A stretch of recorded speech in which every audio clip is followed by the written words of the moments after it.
गंवार और मॉडर्न बहू की पहली रसोई। सुजाता जी, जैसा आपने कहा था, आपके दोनों बेटे प्रेम और आनंद के लिए बिल्कुल वैसी ही लड़कियों के रिश्ते ढूंढ कर लाया हूँ। बड़ी ही सुशील संस्कारी घर से हैं। ये देखिए तस्वीरें। पंडित जी, लड़की देखने में तो बड़ी अच्छी लग रही है। क्या नाम है इसका? जी, बिंदिया नाम है इसका। आनंद बेटे के साथ इसकी जोड़ी बड़ी अच्छी लगेगी। इतने में सुजाता का छोटा बेटा वहाँ आ जाता है। प्रेम, ये देख, मैंने तेरे और आनंद की शादी के लिए रिश्ता देखा है। माफ करना माँ, मगर मैं ये शादी नहीं कर सकता। मैं किसी और से प्यार करता हूँ। रिया नाम है उसका। अगर ये बात करके मैंने आपका दिल दुखाया है तो मुझे माफ कर देना, मगर मैं अपनी जिंदगी में रिया की जगह किसी और को नहीं दे सकता। ये सुनकर सुजाता उसके सर पर हाथ रखकर नम आंखों से कहती है, अरे पगले, तू दिल छोटा मत कर। तेरी शादी रिया से ही होगी। माँ हूँ मैं तेरी खुशी में ही मेरी खुशी है। कुछ दिनों में शादी की तैयारी शुरू हो जाती है और जहाँ आनंद की शादी गांव की रहने वाली बिंदिया से हो जाती है, तो वहीं प्रेम की शादी शहर की एक मॉडर्न पढ़ी लिखी रिया से हो जाती है और दोनों बहू बनकर ससुराल आ जाती हैं। जहाँ सुजाता की बेटी चंचल अपनी शहरी मॉडर्न भाभी का लहंगा देखकर कहती है, रिया भाभी, आपका लहंगा तो बड़ा ही सुंदर है। इस लहंगे में आप कमाल की लग रही हो। वो तो लगूंगी ही ना ननद जी। आफ्टर ऑल मैंने अपनी शादी का लहंगा महंगे डिजाइनर से जो बनवाया है। पूरे 5 लाख रुपए का है ये लहंगा। ये सुनकर गांव से आई बिंदिया रिया के लहंगे को देखते हुए कहती है, अरे दैया, ऐसा भी कौन सा हीरा मोती जड़ा हुआ ये लहंगा माँ। अरे अम्मा जी, देखिए तो देवरानी जी के लहंगा के ब्लाउजवा में पीछे का हिस्सा तो है ही नहीं। वो बड़का टेलर वाला आपको ठग लिया है। Oh you just shut up बहन जी कहीं की। तुम्हें क्या पता फैशन के बारे में। It's backless blouse. रहने दीजिए रिया भाभी, मेरी इस गंवार भाभी को क्या ही पता फैशन के बारे में। बस करो चंचल, और जाकर आरती की थाली ले आओ। इसके बाद सास अपनी गंवार और मॉडर्न बहू का गृह प्रवेश कराती है। रिया बहू, बिंदिया बहू, इस घर में तुम्हारा स्वागत है। बिंदिया अपनी सास के पैर छूकर आशीर्वाद लेती है। अब प्रणाम कर रहे हैं अम्मा जी। जुग जुग जीती रहो बिंदिया बहू, सदा सुहागन रहो। ओह गॉड, ये गांव की लड़कियां भी ना पता नहीं क्यों इतना ओवर दिखावा करती हैं। सॉरी मम्मी जी, मगर मैं शहर की मॉडर्न पढ़ी लिखी लड़की हूँ, इसलिए ये पैर छूना और पैर धोकर पीना, ये सब घिसी पीटी रिचुअल्स मुझसे नहीं होंगी। लव, लेट्स गो बेबी, मैं बहुत थक गई हूँ। अरे बहू, ये तो मेरे बेटे प्रेम को दूसरे नाम से क्यों बुला रही है? वो क्या है ना मम्मी जी, प्रेम काफी ओल्ड साउंड कर रहा है, but love it's new name और मीनिंग तो सेम ही है, तो क्या फर्क पड़ता है? हाँ भाभी, आप बिल्कुल ठीक कह रही हो। चंचल अपनी मॉडर्न भाभी के हर एक बात में हाँ में हाँ मिलाती। दोनों बहू अपने पति के साथ कमरे में चली जाती हैं। अगले दिन बिंदिया जल्दी उठकर ससुराल की साफ सफाई करके पूजा पाठ करती है। ओम जय अम्बे गौरी, मैया जय श्यामा गौरी, तुमको निश दिन सेवत, मैया जी को निश दिन ध्यावत, हरि ब्रह्मा शिवरी, ओम जय अम्बे गौरी। कुछ देर में बिंदिया और रिया रसोई में आती हैं। आओ बहू, आज तुम दोनों की पहली रसोई है तो कुछ अच्छा सा बना दो। बिंदिया खुश होकर खाना बनाना शुरू करती है। आज तो हम अपनी पहली रसोई माँ ऐसा तड़का लगाएंगे कि सजनवा से लेके सासू अम्मा भी उंगली चाटत रह जाइए। जहाँ गंवार बहू बड़ी खुशी से पहली रसोई में अच्छा अच्छा खाना बनाती है, वहीं मॉडर्न बहू गुस्से में बुदबुदाने लगती है। ओह गॉड, कहाँ फंस गई यार। इस रसोई में तो आलू जैसी उबलने वाली गर्मी है, मगर अगर मैं पहली रसोई की रस्म नहीं निभाऊंगी तो सासू माँ मेरी रिमांड ले लेंगी। एक काम करती हूँ, चाउमीन बना देती हूँ। मेहनत से बचने के लिए मॉडर्न बहू अपनी पहली रसोई में चाउमीन बनाती है, वहीं गंवार बहू बहुत कुछ बनाती है और दोनों बहू एक साथ अपनी पहली रसोई का खाना परोसती हैं। क्या बात है, खाने की खुशबू तो बहुत ही अच्छी आ रही है। ये देखिए सासू अम्मा, हम अपनी पहली रसोई में छोले पूरी, दम आलू और हलवा भी बनाए हैं। इसे हलवा नहीं हलवा कहते हैं मेरी गंवार भाभी। रिया भाभी, आपने अपनी पहली रसोई में क्या बनाया है? चंचल, मैंने तुम्हारे लिए चाउमीन बनाया है। हे भगवान रिया बहू, ये चीनी लोगों का खाना तुझे अपनी पहली रसोई में ही बनाना था, कुछ बढ़िया बना लेती। माँ, आप लोगों को नहीं खाना तो मत खाओ, मुझे अपनी मॉडर्न भाभी का बनाया हुआ चाउमीन ही खाना है, मुझे ये पसंद है। थैंक यू भाभी। खाना खाकर सभी बिंदिया की बहुत तारीफ करते हैं। अगले दिन चंचल अपनी मॉडर्न भाभी के पास आती है। ए रिया भाभी, मैं अंदर आ जाऊं? ओह गॉड, मेरी इस गंवार ननद को भी मेरा सर खाने के लिए अभी आना था। क्या हुआ भाभी, अंदर आ जाऊं क्या? ये भी कोई पूछने की बात है। आओ ना मेरी प्यारी ननद। रिया भाभी, मैं भी आपके जैसे मॉडर्न सुंदर लगना चाहती हूँ, आपके जैसे मॉडर्न कपड़े पहनना चाहती हूँ और डिट्टो आपके जैसी फर्राटेदार अंग्रेजी बोलना चाहती हूँ। आप मुझे सिखाएंगी ना?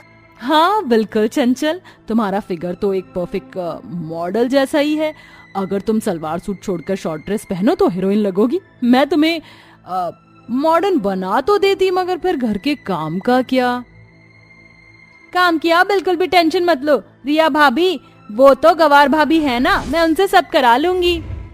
सॉरी ननद जी, मगर अपना काम निकालने के लिए मुझे तुम्हें मक्खन लगाना पड़ा। मगर सच तो ये है कि तुम उस बॉडम बिंदिया से कहीं ज्यादा गवार हो।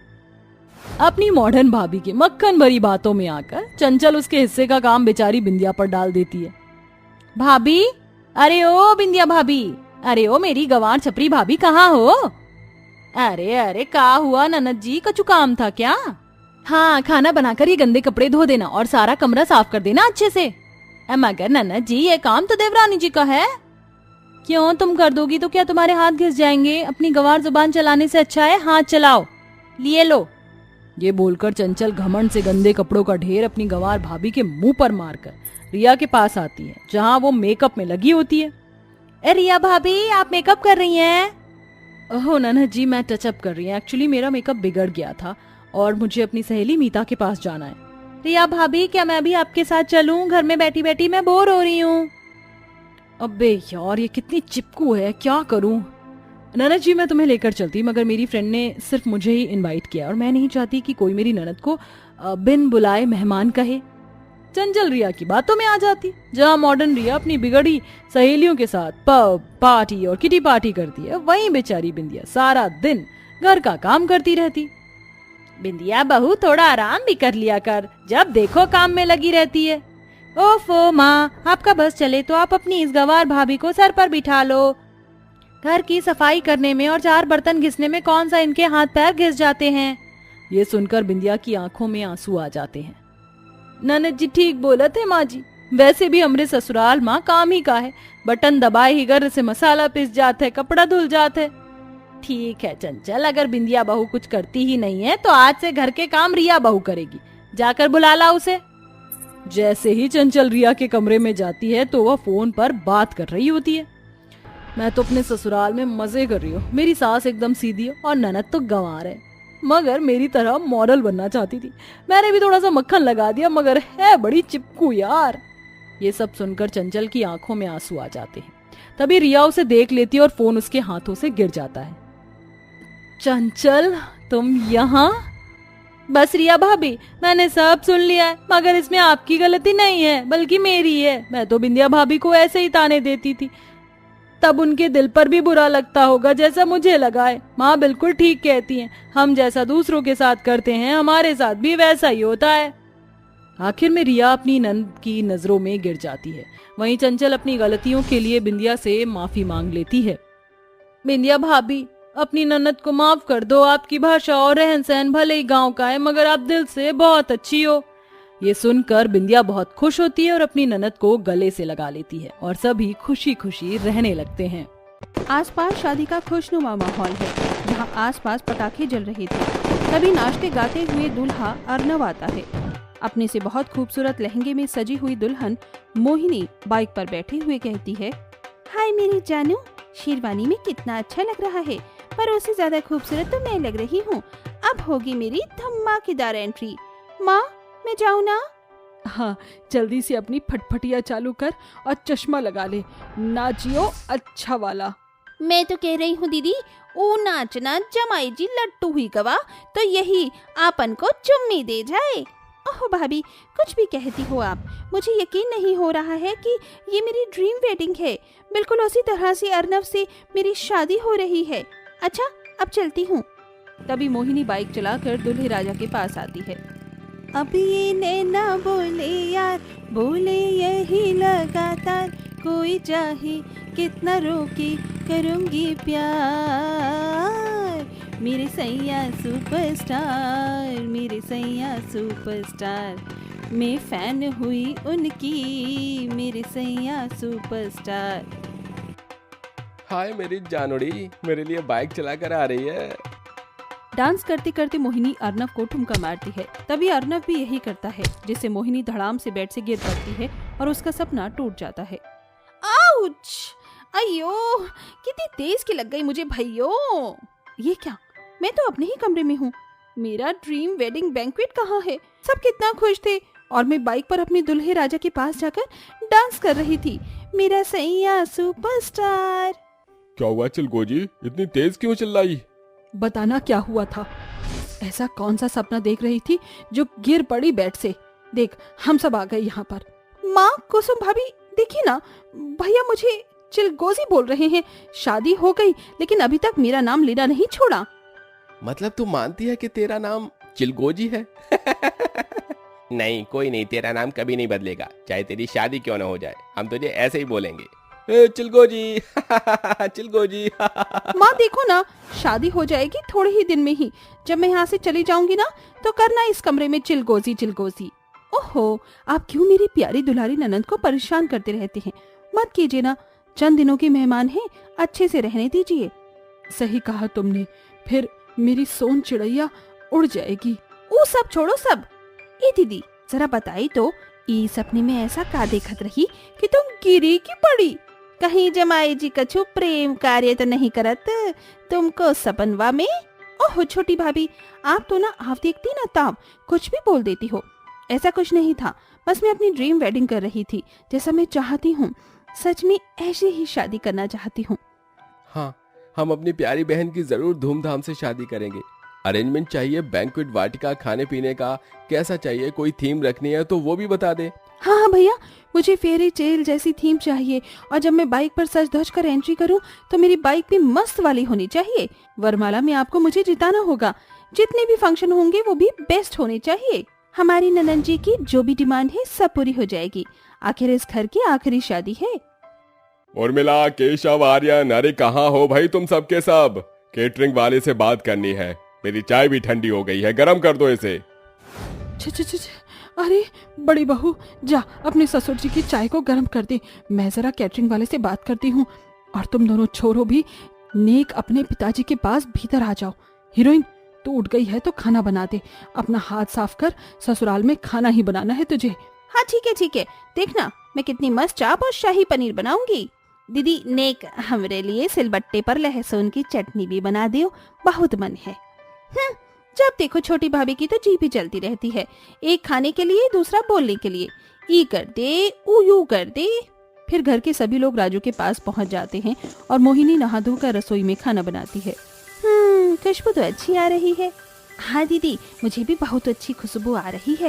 लगता है आपको खाना बनाना अच्छे तरीके से आ गया। देखना ससुराल में अब सब खुश हो जाएंगे। हाँ भाभी, पर ये खाना बनाना मैंने आपसे ही सीखा है। Thank you so much. कुछ देर बाद सब खाना खाते हैं और मोहिनी की बहुत तारीफ करते हैं। अच्छा, आपको खाना पसंद आ गया ना? भैया, आप मेरी विश पूछ रहे थे ना, तो मुझे सब्यसाची का ही लहंगा चाहिए, वरना मैं शादी नहीं करूंगी। फिर आपका प्यारा दामाद मेरे बिना। अब वो चिलगोजी का पता है ना कितना महंगा है वो? का कहते हैं लूव मैरिज वा में ई नखरी ज्यादा छोरियन के होवत हैं। छोटी, तुम फिर बोली? कोई बात नहीं आर्यन, अनिका, इसकी हम सारी ख्वाहिश पूरी करेंगे, जो चाहिए जैसा चाहिए। ये ला ला ला ला ला। देखो देखो भैया, आपके रहते ही इसे खुशी के दौरे पड़ गए। मारेंगे अभी पटिया पर, अगर हमारी बेटी को कुछ भी कहा तो। तभी बात सुन आर्यन उर्मिला के पीछे छुप जाता है। 2 दिन बाद मोहिनी की धूमधाम से हल्दी की रस्म की जाती है। फिर मेहंदी के नाच गाने शुरू हो जाते हैं। मेहंदी है रचने वाली, हाथों में गहरी लाली, कहीं सखियां अब कलियां, हाथों में खिलने वाली है, तेरे मन को जीवन को नई खुशियां मिलने वाली है। ओए चिलगोजी, अपने हाथ की मेहंदी दिखा। पता नहीं जीजू प्यार करते भी हैं या नहीं। जाना, दिमाग खाता रहता है। भाभी कितना पक जाती होगी ना। अरे नहीं, वो तो खुद चैटर बॉक्स है पूरी। ओहो, चिलगोजी चिढ़ गई। अरे तो फिर से चालू हो गया। वाह मेरी बहन, तेरी मेहंदी बहुत प्यारी लग रही है, एक जादू देखेगी? हाँ भैया। तभी केशव मोहिनी की नाक पर जरा सी मेहंदी लगाकर भाग जाता है। फिर मोहिनी भी उसके पीछे पीछे भागने लगती है। भैया आप भी इस चिलगोजे की तरह करने लग गए। ऐसे ही दोनों भाई बहन इधर उधर भागते रहते हैं और 4 दिन बाद शादी का दिन भी आ जाता है, जहां मोहिनी ने अपना फेवरेट लहंगा पहना था और उसकी शादी एक फेवरेट बैंक्वेट में थी जो कि बहुत सुंदर और फेरी टेल थीम पर सजा हुआ था। तभी कुसुम मोहिनी को काला टीका लगा देती है। थू, नजर न लगे दीदी आपको, आप बहुत सुंदर लग रही हैं। मेरी तरफ से आपके लिए ये तोहफा, शादी के अगले दिन आप पहन लेना। थैंक यू भाभी, बहुत अच्छा है। हाँ दीदी, सुंदर तो तुम पहले से ही हती, पर आज जोर की सुंदर लग रही हो। ये तोहफा मेरी तरफ से, तुम हमार सबसे लाडली हो। तुम जब थोड़ी छोटी थी तब हम आए थे और अब देखो शादी होने जा रही है। हाँ भाभी, अब इतना इमोशनल करेंगी बस कीजिए ना, वरना मेरा महंगा मेकअप खराब हो जाएगा। अरेंजमेंट तो मैंने देख ली, बहुत अच्छी है। अब जल्दी से बताइए, मेरा अर्नव आ गया है तो मैं एंट्री मारूं। जल्दी चलो, जमाई जी पधार रहे हैं। ये सुनकर मोहिनी खुश हो जाती है। फिर उर्मिला अपने जमाई का तिलक लगाकर स्वागत करती है और मोहिनी बाइक पर काला चश्मा लगाकर एंट्री मारती है। सैया सुपरस्टार, मेरे सैया सुपरस्टार, मैं फैन हुई उनकी, मेरे सैया सुपरस्टार। अरे वाह मोहिनी, हमारी शादी में एंट्री तो बहुत अच्छी की है और दुनिया के सबसे सुंदर लड़की लग रही हो। हाँ, सिर्फ तुम्हारे लिए मैंने ये सब किया है। चलो अब मैं तुम्हारी मिसेस बनने के लिए बेताब हो रही हूँ। तभी दोनों की ग्रैंड तरीके से शादी हो जाती है और विदाई का वक्त होता है, जहाँ मोहिनी अपने माता पिता से गले लगाकर फूट फूट के रोती है और तभी उसके दोनों भाई की आंखों में आंसू आ जाते हैं। भैया मेरी आंखों से आंसू क्यों निकलता जा रहा है? अगर उस चिलगोजी ने देख लिया तो उसको लगेगा मैं उसको याद कर रहा हूँ अभी से, फिर हंसेगी बहुत। तू सही बोल रहा है, मैंने उसके लिए कुछ तोहफे लिए हैं, मेरा मतलब बचपन के इकट्ठे किए हैं, चल लेने चलते हैं। तभी दोनों भाई बचपन के खिलौने इकट्ठे करते हैं, जिसे देखकर आंखों से आंसू आते हैं। वहीं मोहिनी भी अपने भाइयों को ढूंढती हुई आ जाती है। मुझे पता था आप दोनों यही होंगे, कितना भी लड़ लो लेकिन अंदर से प्यार भी बहुत करते हो। अरे तू यहाँ क्या कर रही है? देख तेरा बचपन का खिलौना जिसके साथ तू खेलती थी, और ये देख जब तू चलना सीखी थी तो इस वॉकर से चलती थी। हाँ भाई, और ये देख चिलगोजी, इसे छीन कर छुपा दिया था और आज तक तुझे नहीं दिया, पर आज वापस कर रहा हूँ। बहुत लड़ता हूँ लेकिन तुझे प्यार करता हूँ। देखा नहीं गया, तू जा रही है हमें छोड़कर। भैया दोनों सच में बहुत अच्छे भाई हैं आप, और दुष्ट भी हैं जो मेरे खिलौने छुपा कर रख लेते थे। ये सब ले जाऊंगी मैं, देखना आप। तभी कुसुम बुलाने आ जाती है। फिर मोहिनी अपने बचपन की यादों को कार में संजो लेती है, जो कि पूरी तरीके से नहीं आता। तभी आर्यन मोहिनी को नई कार की चाबी देता है। ये देख तेरी न्यू कार, इसमें ले जा। देखा, मेरे दोनों लाडले अपनी लाडली बहन को कितना प्यार करते हैं। वो तो है। अच्छा, अब मैं आपकी टेंशन को अपने घर ले जा सकता हूँ। इस तरह इमोशनल सीन के बाद सब हंसते हंसते मोहिनी को अर्नव के साथ विदा कर देते हैं। इसके बाद मोहिनी अपने नए जीवन में खुशी खुशी रहने लगती है। तो दोस्तों, आपको हमारी इस चुलबुली लाडली ननंद का भाइयों के प्रति प्रेम कैसा लगा?